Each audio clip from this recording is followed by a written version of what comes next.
emergency? Yes, I need somebody to come to 1124 First Avenue South. My grandfather just shot my grandma with a fucking gun. What? And he's coming after me and my mom. Okay, someone's on the way. Who is this? This is Dylan Matthias. My grandpa is Scott Engelbrecht. He just shot my fucking grandma. He's coming after me and my mom. Where are you at? Hurry. I'm at the house. I'm locked myself in the bathroom. Are you in another room? I can't get outside. I'm stuck in the house. Okay, and where's my mom right is now? Outside somewhere. I need to know where the gun is. Trying to get my mom. He's trying to get my mom outside somewhere. If I go outside, he'll shoot me. They're inside or outside? My mom and him are either outside or inside. I'm in the bathroom. I locked myself in the bathroom. Letting it shut.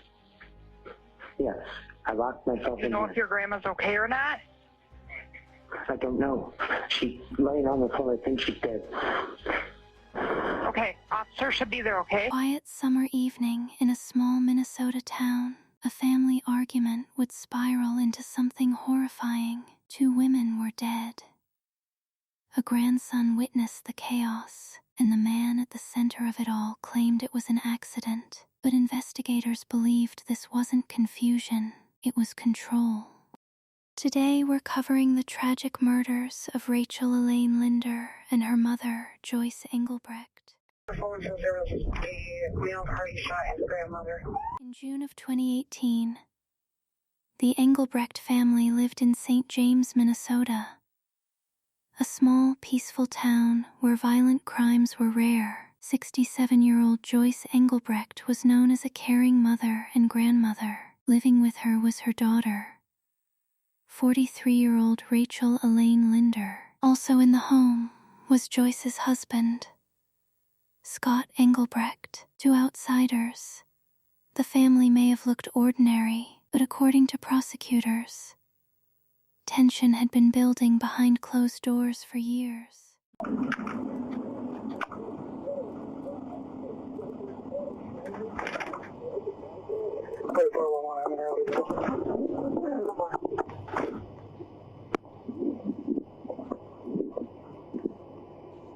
Sir, can you put the gun down? Put the gun down! Sir, put the gun down now! Drop the gun! Drop the gun! What's going on? What's going on? What's going on? Okay. Okay. Put your hands behind your back. Wait a minute. There. Don't reach in your pockets, okay? No. Yes. Okay. No, just keep them in your pocket for now, okay? Well, put them back in your pocket. I don't want them. Okay. Set them on the driveway then. Set them down. Got anything else in your pocket? Just the phone. Okay. And whatever. 12672. 7 Good. Go inside.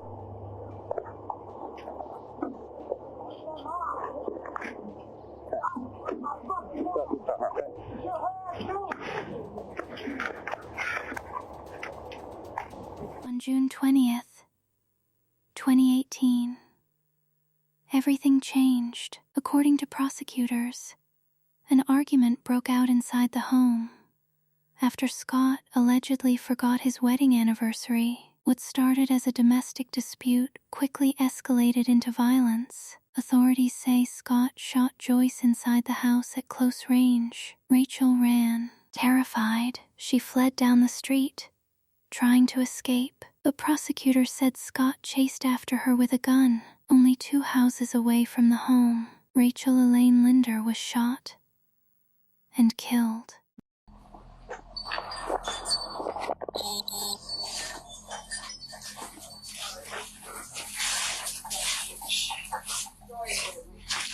You just want to go outside and get the burn under the shirt. Yep, I got that. Get a hold of my mom.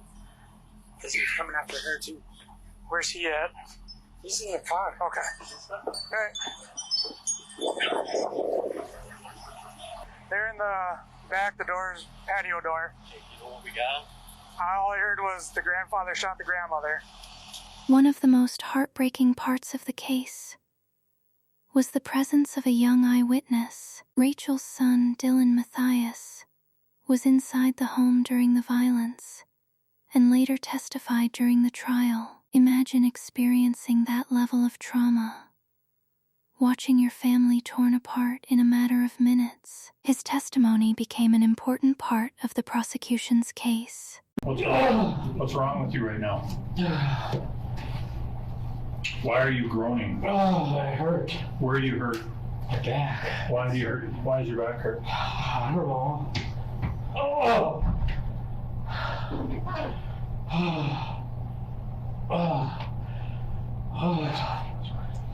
Okay, Scott, I'm going to go ahead and read your rights, okay? If you cannot afford to hire an attorney, one will be appointed to represent you before any questioning if you wish. Do you understand each of these rights I've explained to you?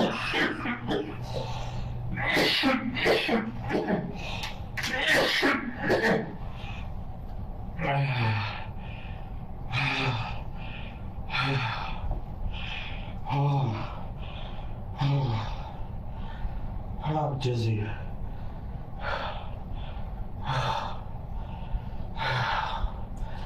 Do you need something to drink? Do you want water? Oh, that might help. Are you having a panic attack? I don't know. I've never felt like this before. Okay. Well, just relax. Everything's safe here, okay? As detectives try to assist Scott with his symptoms, they continue to worsen, delaying the interrogation and eventually requiring medics to be called in. Scott, here's what's going to happen. We're going to have an EMT come up and take a look at you. Okay. And we're going to make sure you're doing okay. Okay? Does that work? Thank you. We're going to get, they'll check your blood pressure and stuff. Make sure you're doing all right. Check your feet and your hands. Okay? Sit with that blanket on for a little bit.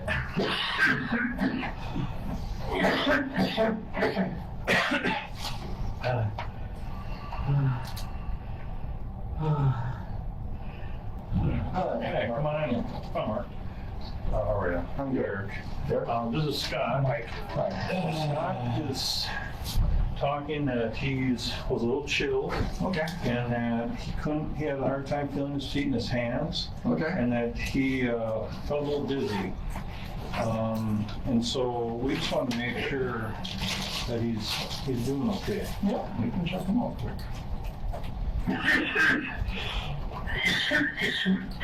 Just gonna place this on your finger. Even after receiving medical attention, Scott tells detectives that he does not wish to speak with them. But what detectives don't yet know...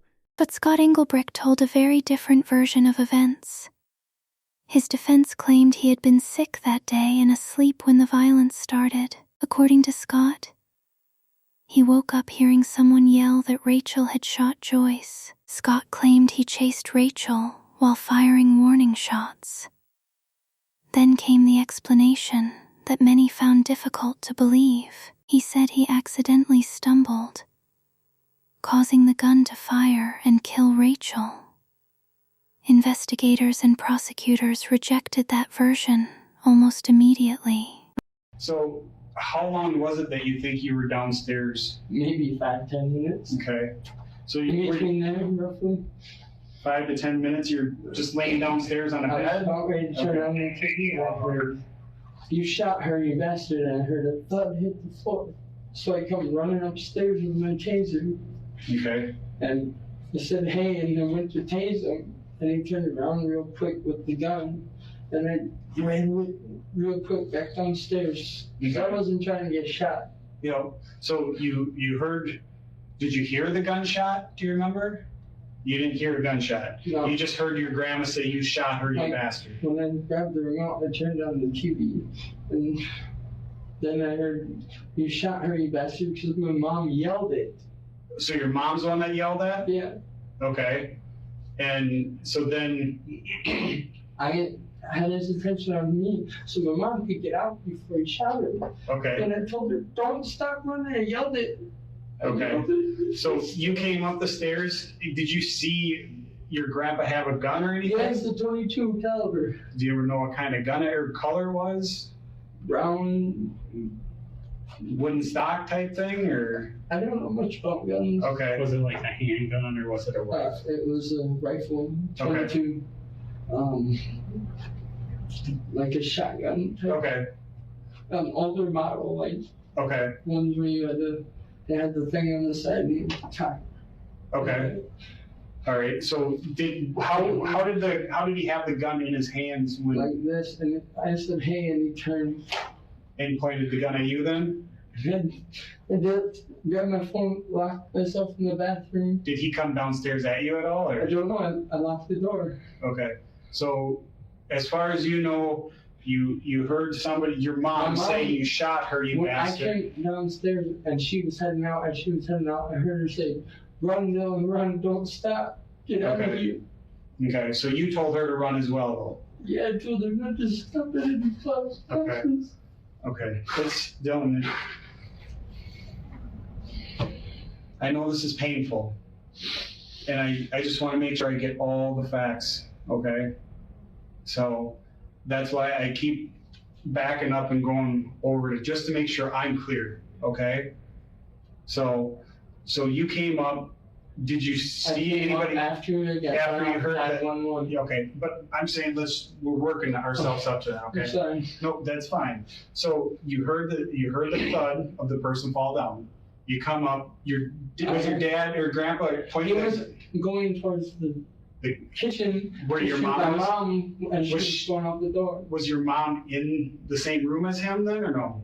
She was in the kitchen area, getting ready to go out. Okay. And run. But then what did you say to your grandpa? I said, "Hey." Okay. And I yelled it to get his attention. On you? So that my mom could get out. Okay. I was gonna taser. And then you turned around. Did you have your taser with you then? Yes. Okay. So did you grab your taser as you were running up the stairs then? It was sitting right next to my bed. Okay. So then, did you try to get to him with the taser? I cracked it, and I was trying to get to him, but he had the gun when he turned around. I was He pointed at you and you just said screw it and went down? Okay. I've never been scared before. No, I don't know what that is. it's a scary thing to have something like that happen. Between Joyce and Scott was, I think 2 years ago was the first one that I remember. It's always been about money. They always fought over money. You know, Joyce would always be the type that would help somebody out, as you may know, like always help somebody out. And she'd be helping people out and he'd get mad about it. So like she was giving people money, or okay. If you needed help, she would basically give you every last penny. Okay. Do you remember who it was she'd given money to? No, it might have been Rachel. He was calling her all kinds of bad names, like she was worthless, she was no good, she deserved to be dead, just all these horrible things that I just brushed off as, you know, stepfather getting mad. A whole bunch of things he was saying, and the one thing that caught me was that he says that he wished that day he said he wished that he would have gotten rid of her a long time ago. I didn't know what it meant at the time. You know, this was in the last 6 months, and over the last 6 months, one of the times in the last 2 months, she had another mark, and I don't remember which eye it was, but it was like, you know, pretty significant on her face. And I asked her about it again, and she, you know, typical Joyce played it off like, oh, I fell. Like, no, that time she told me she hit it on the cupboard door. Because when she opened the cupboard, the dog went under her foot and she hit it on the cupboard. And it, again, ate at me because I knew that she wouldn't have hit herself with the cupboard because of the way the cupboards were. And she told me finally a couple of days later that Scott had hit her with the frying pan. Can you tell me this, Scott? Can you tell me, are you married? I don't think so. What's that? I don't think so. You don't think you're married? Do you have children? No.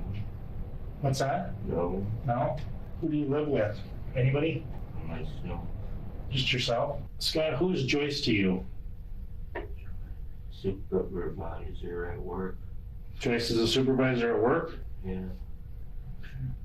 Do you have any kind of a relationship with her? I mean, outside of work? Well, I'm talking about Joyce Engelbrecht. Who's that to you? I'm gonna say that name. How about Rachel Linder? Do you know that name? You're sorry you hurt? You're sorry you hurt who? I hurt. Okay. Scott, did you shoot 2 people yesterday? Yeah, what happened? Did you shoot 2 people yesterday? Who? That's what I'm asking you. Did you shoot 2 people yesterday? Yes or no? I don't know. You don't know? I don't know. So does that mean you could have shot 2 people yesterday? I'm not married. What's that? I'm not married. You're not married? No. Do you have a longtime girlfriend? Who's your girlfriend? Don't. Huh? Don't have. You don't have? So why are you spending a lot of time with Joyce? If detectives had given Scott any benefit of the doubt, it ended here.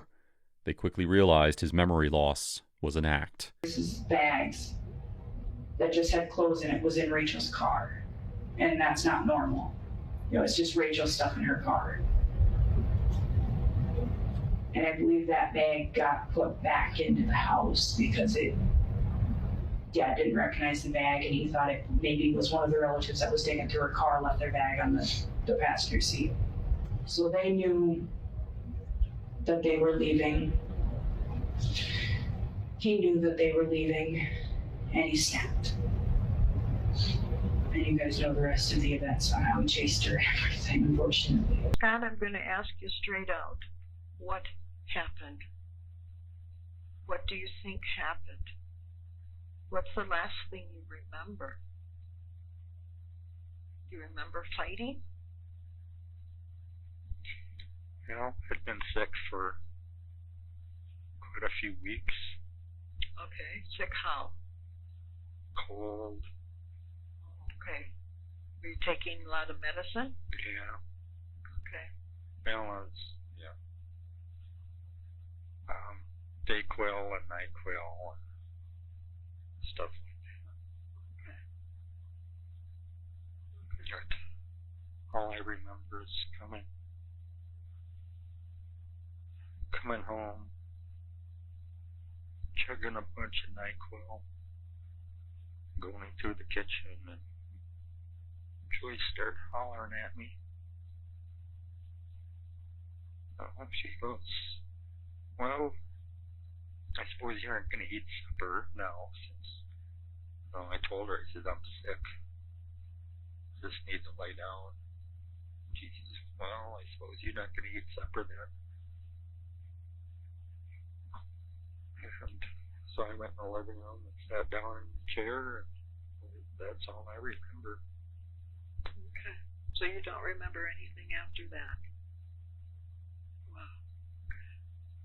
Well, cop woke me up in his police car. Oh. Do you remember being outside? Huh? Don't remember anything. Have you ever had a reaction to any of that stuff you've taken before? The NyQuil, the Dayquil, anything like that? Well, Joyce used to kind of tease me because if she told me something she needed done before I took my NyQuil, I'd pass out and I'd do it in my sleep. Really? Okay. It did the whole kitchen one time. You wouldn't even know it? No.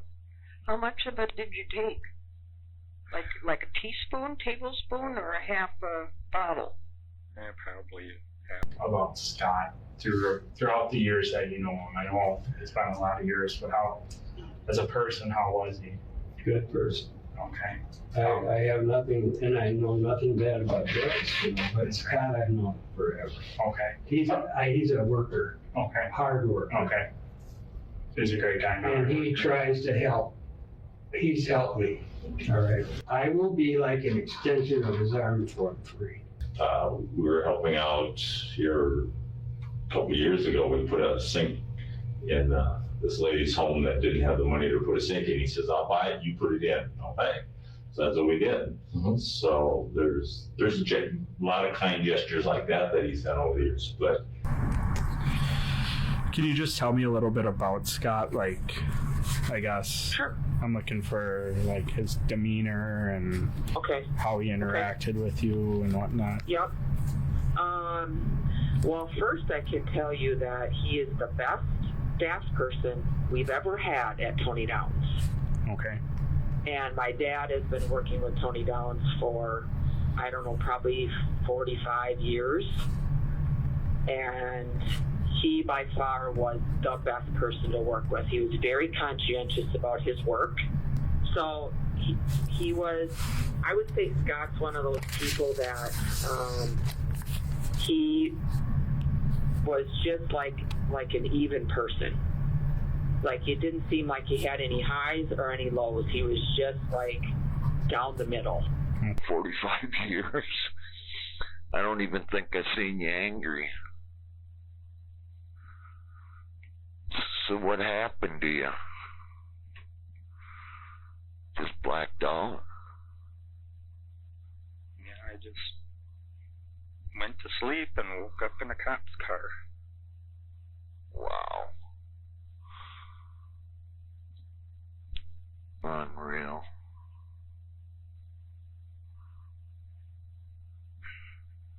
I mean, does it make any sense to you? No. What's the last thing you remember? Sitting in my recliner going to sleep. You take Ambien or something? 'Cause this isn't you, man. This is not the Scott Engelbrecht I know. Stupid laugh when I'm trying to keep it up at Iowa Jam, maybe. We're here for you. Do you understand? What just gets me? Yeah. You know, I love Joyce so much.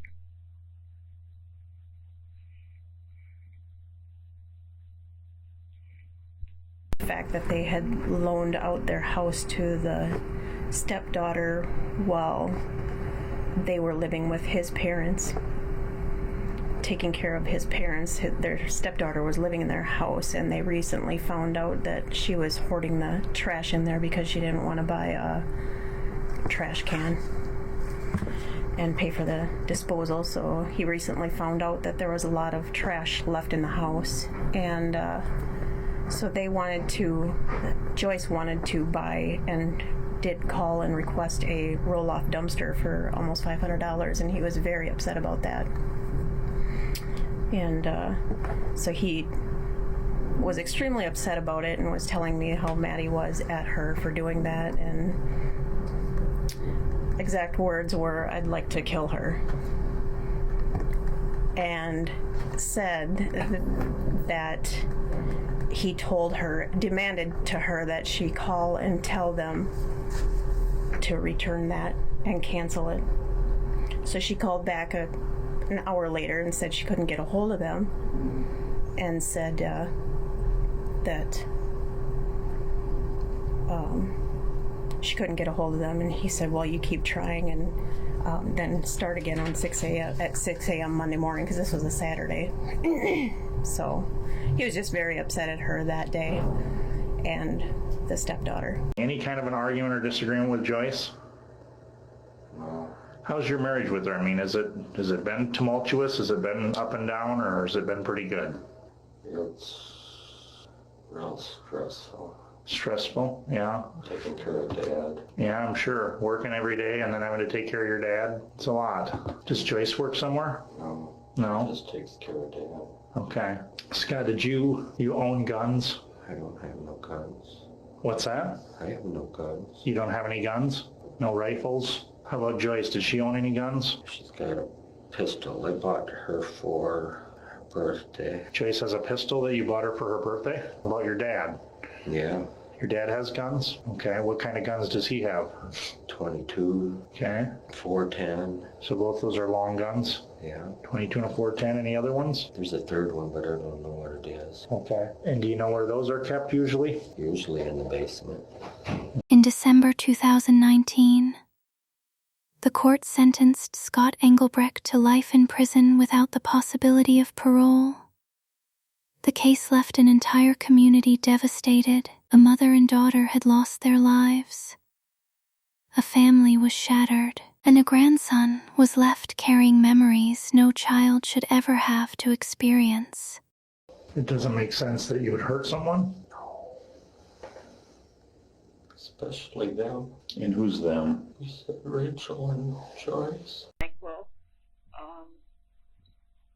sometimes I take it for sleep because ever since I had Mom, well, I told you that I was having a lot of sleeping issues. And I've taken sleeping pills, but they don't do anything. But if I take some NyQuil before I go to bed, I can sleep. So I was taking about a half a bottle of NyQuil a night. So I can relate to exactly everything that you just said. But because I have diabetes, the NyQuil started to affect my diabetes because of the sugars and stuff in it. So I had to quit it. So I understand. I didn't know you had diabetes. Yeah, I have diabetes. Sitting on the table, I was laughing with my mom, and then my grandma and my grandpa were fighting because it was their anniversary and he forgot to buy her an anniversary card, or he forgot about it completely. And it was the 17th time in a row. Like 17th year. So she got tired of it and was gonna leave. So I went downstairs. Go lay down and watch a little TV. All of a sudden I hear, "You shot her, you bastard," and I hear somebody hit the floor. 5 to 10 minutes, you're just laying downstairs on a bed? I was about ready to turn on the TV. I heard, "You shot her, you bastard," and I heard a thud hit the floor. So I come running upstairs with my taser. Okay. And I said, "Hey," and I went to tase him, and he turned around real quick with the gun, and I ran real quick back downstairs. Okay. I wasn't trying to get shot. You know, so you heard, so then... I had his attention on me, so my mom could get out before he shot her. Okay. And I told her, "Don't stop running," I yelled it. Okay. So you came up the stairs, did you see your grandpa have a gun or anything? Yes, the 22 caliber. Do you ever know what kind of gun or color was? Brown. Wooden stock type thing, or? I don't know much about guns. Okay. Was it like a handgun or was it a rifle? It was a rifle, 22. Okay. Like a shotgun type. Okay. Older model, like. Okay. Ones where you had the thing on the side and you tie. Okay. All right. So how did he have the gun in his hands when? Like this, and I said, "Hey," and he turned. And pointed the gun at you then? I did. Grabbed my phone, locked myself in the bathroom. Did he come downstairs at you at all? Or? I don't know. I locked the door. Okay. So, as far as you know, you heard somebody, your mom say you shot her, you bastard. I came downstairs and she was heading out. I heard her say, "Run, Dylan, run, don't stop. Get out of here." Okay, so you told her to run as well, though? Yeah, I told her not to stop it in the close. Okay. You locked yourself in the bathroom downstairs, and you called 911. And how long were you in the bathroom? Like 2-3 minutes. Okay. After I got off the phone and put it in my pocket, ran upstairs, had my knife and my taser, and I come outside, and John pulls up. I was about ready to go. It's a good thing that John got there, okay? Because you don't want to live with that. You don't want to have that on you, okay? Casual conversation at first and stuff like that, and he started giving me details as far as what was going on. One of the questions I asked him a couple of days later is that, "Well, did you do it?" I just like, "Heck, he says, "Well, heck yeah, I shot him." And that was where he went with that.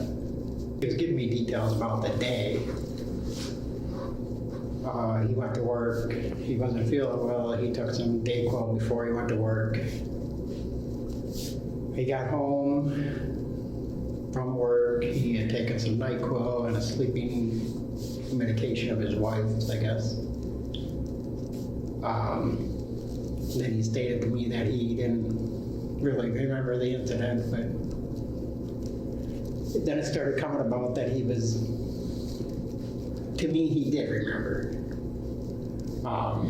And what made you think that? Well, just because he was starting to give details as far as the gun that was used, how he had the guns laying out on the bed, on their cases. Okay. There was. What kind of gun did he say he used? The gun that he mentioned was that was used was a 22 single hand that he mentioned about. That in his grandson's statement that the grandson said that the guns were in the bedroom closet. And Scott said, no, they weren't in the bedroom closet. They were in the closet downstairs in the lower level of the house because it's just above the house. And that he brought them up and put them on the step on the bed.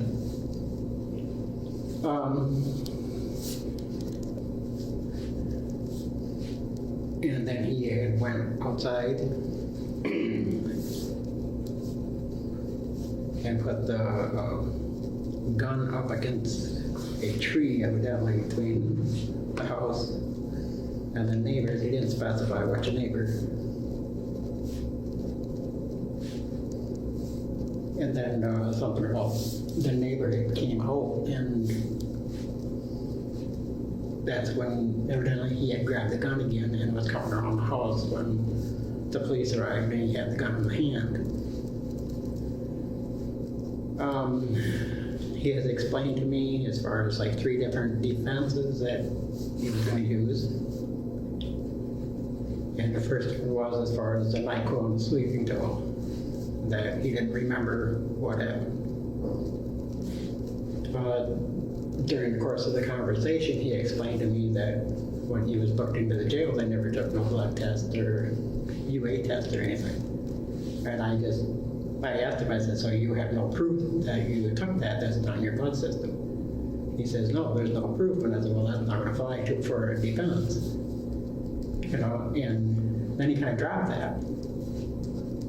The next thing was that he walked in when, he said he walked in when Rachel and Joyce were arguing, that Rachel shot Joyce, and that he shot Rachel to defend his family, because his dad was there too, I guess.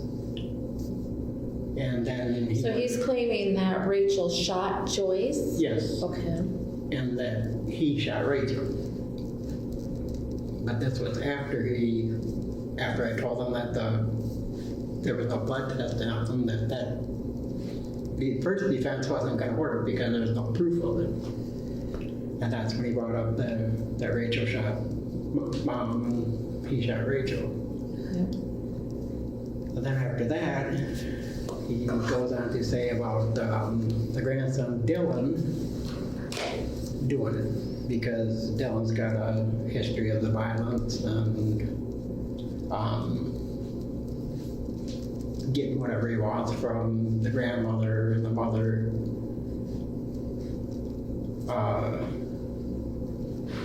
He just brings up the things that Dylan has done in the past, as far as that he's on probation for a rape or something like that.